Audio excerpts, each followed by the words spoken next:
Yung mga pulis na pinaglalaban ni Tatay Digong noon, na palaging sinasabi ni Tatay Digong noon nung siya ay nililitis sa Senado. Ako na lang, wag lang yung mga pulis. Wala silang kasalanan. Ako na lang. Ngayon, baliktad na. Si Tatay Digong isinuplong na ng pulis na pinaglalaban ni Tatay Digong noon. O diba? Ang kapal ng mga pagmumukha.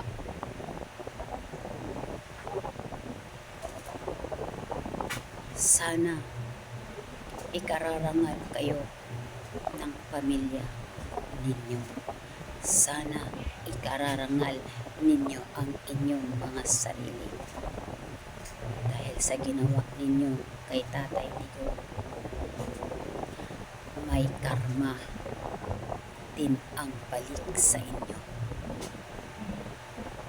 Yan ang tatandaan ninyo. Hindi na kayo nahawa. Kung sadyang bulag kayo sa katotohanan. Nung si Tatay Digong ang naupo,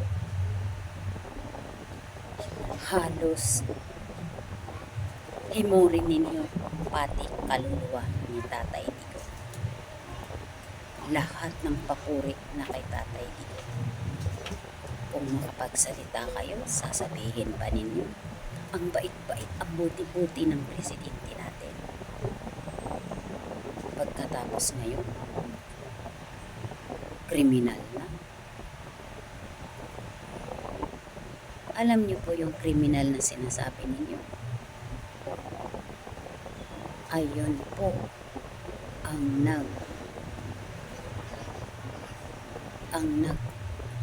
nagmamalasakit sa aming mga mahihirap.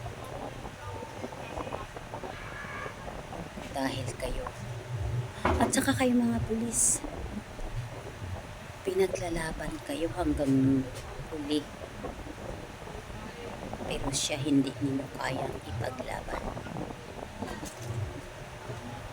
Wala kayong mga puso. Pataig nyo pang mga hayop, mabuti pang hayop, may puso. Kayo wala kayong puso. Kakarmahin din kayo.